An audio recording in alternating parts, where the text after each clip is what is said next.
भारत में मनोविज्ञान का विकास से पहले तक के चरणबद्ध रूप से अध्ययन कर लिया था। आज हम भारत में मनोविज्ञान का विकास किस तरह हुआ था उसके बारे में बात कर रहे हैं।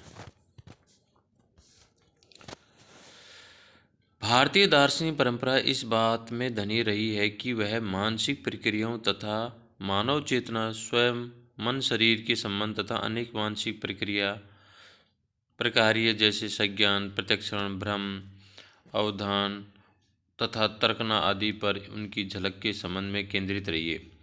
दुर्भाग्य से भारतीय परंपरा की गहरी दार्शनिक जड़ें भारतवर्ष में आधुनिक मनोविज्ञान के विकास को नहीं प्रभावित कर सके। भारत में इसके विकास पर पाश्चात्य मनोविज्ञान का भी प्रभुत्व निरंतर बना रहा है।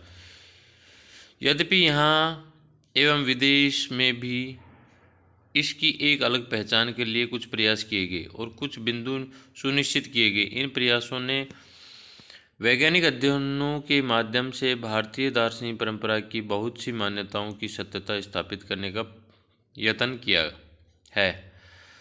अब देखिए, भारतीय मनोविज्ञान का आधुनिक काल कलकत्ता विश्वविद्यालय के दर्शन शास्त्र विभाग में 1915 में हुआ, जहां प्रायोगिक मनोविज्ञान का प्रथम पाठ्यक्रम आरंभ किया गया तथा प्रथम मनोवैज्ञानिक प्रयोगशाला स्थापित हुई। यानी कलकत्ता में 1915 में प्रयोगशाला और अध्ययन दोनों ही शुरू किए गए। कलकत्ता विश्वविद्यालय ने 1916 में प्रथम मनोविज्ञान विभाग तथा 1938 में अनुप्रयुक्त मनोविज्ञान का विभाग प्रारंभ किया। कलकत्ता विश्वविद्यालय में आधुनिक प्रायोगिक मनोविज्ञान का प्रारंभ भारतीय मनोवैज्ञानिक डॉक्टर एन सेनगुप्ता, जो वुड की प्रायोगिक परंपरा में अमेरिका में प्रशिक्षण प्राप्त थे, से प्रभावित था।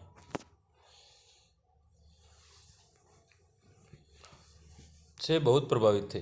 प्रोफेसर जी बोस फ्रायड के मनोविश्लेषण में प्रशिक्षण प्राप्त थे, एक ऐसा क्षेत्र जिसने भारत में मनोविज्ञान के आरंभिक विकास को प्रभावित किया। प्रोफेसर बोस ने इंडियन साइकोलो एनालिटिकल एसोसिएशन की स्थापना 1922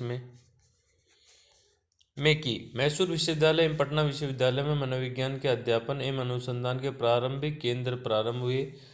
प्रारंभ से मनोविज्ञान भारत में एक सशक्त विद्या शाखा के रूप में विकसित हुआ। मनोविज्ञान अध्यापन, अनुसंधान तथा अनुप्रयोग के अनेक केंद्र हैं। मनोविज्ञान में उत्कृष्टता अथवा वैशिष्ट्य के दो केंद्र उत्कल विश्वविद्यालय भुवनेश्वर तथा इलाहाबाद विश्वविद्यालय अनुदान आयोग द्वारा सहायता प्राप्त। करीब 70 विश्वविद्यालयों में मनोविज्ञान के पाठ्यक्रम चलाए जाते हैं। दुर्गानंद सिन्हा ने अपनी पुस्तक psychology in A third world country the Indian experience 1986 में प्रकाशित में भारत में सामाजिक विज्ञान के रूप में 4 चरणों में आधुनिक मनोविज्ञान के इतिहास को खोजा है। उनके अनुसार प्रथम चरण में स्वतंत्रता प्राप्ति तक ऐसा चरण था जब प्रयोगात्मक, मनोविश्लेषणात्मक एवं मनोवैज्ञानिक परीक्षण अनुसंधान पर बहुत बल था, जिसके पाश्चात्य देशों का मनोविज्ञान के विकास में योगदान परिलक्षित हुआ था। द्वितीय चरण में 1960 तक भारत में मनोविज्ञान के विविध शाखाओं में विस्तार का समय था। इस चरण में भारतीय मनोवैज्ञानिकों की इच्छा थी कि भारतीय पहचान के लिए पाश्चात्य मनोविज्ञान को भारतीय संदर्भ से जोड़ा जाए। उन्होंने ऐसा प्रयास पाश्चात्य विचारों द्वारा भारतीय परिस्थितियों को समझने के लिए किया। फिर भी भारत में मनोविज्ञान 1960 के बाद भारतीय समाज के लिए समस्या केंद्रित अनुसंधानों द्वारा सार्थक हुआ। मनोविज्ञान भारतीय समाज की समस्याओं के प्रति अधिक ध्यान देने लगे। पुनश्च अपने सामाजिक संदर्भ में पाश्चात्य मनोविज्ञान पर अतिशय निर्भरता का अनुभव किया जाने लगा।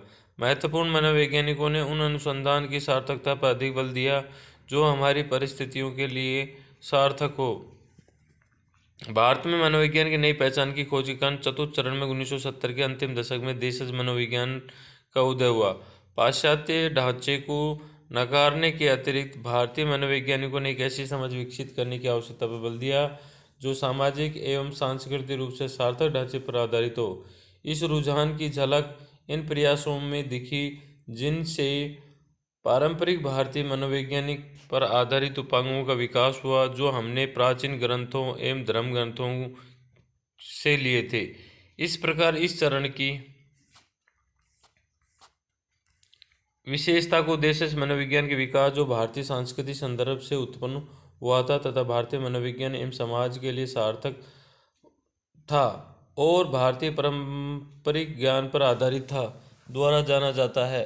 अब ये विकास सतत रूप से हो रहे हैं। भारत में मनोविज्ञान विश्व में मनोविज्ञान के क्षेत्र में सार्थक योगदान कर रहा है।